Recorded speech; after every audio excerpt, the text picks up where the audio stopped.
Tatlong miyembro ng Moro Islamic Liberation Front ang nasawi habang tatlo pa ang sugatan, suga pa ang naganap sa Maguindanao del Norte. Ang detalye ng report mula kay Patsoluman Bandarlite.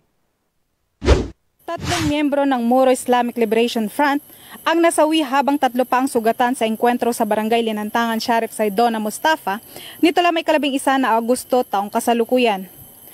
Ayon kay Police Brigadier General Jason C. D. Guzman, Regional Director ng ProBAR, ang mga nasawi ay kasapi ng MILF na pawang mga kasapi ng 128 Base Command laban sa grupo ng 118 Base Command.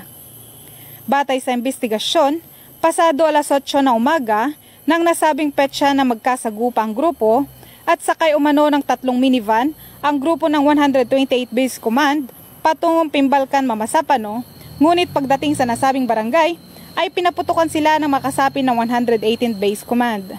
Agad namang lumikas ang ilang residente malapit sa lugar ng insidente. Isang sibilyan ang tinamaan ng ligaw na bala at kasalukuyang nagpapagaling sa ospital. Na-recover mula sa crime scene ang mahigit 100 basyo na iba't ibang uri ng baril.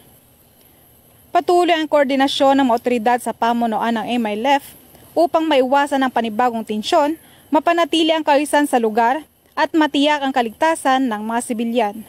Dagdag pa rito, nagpapatuloy ang investigasyon upang matukoy ang ugat ng alitan ng dalawang panig.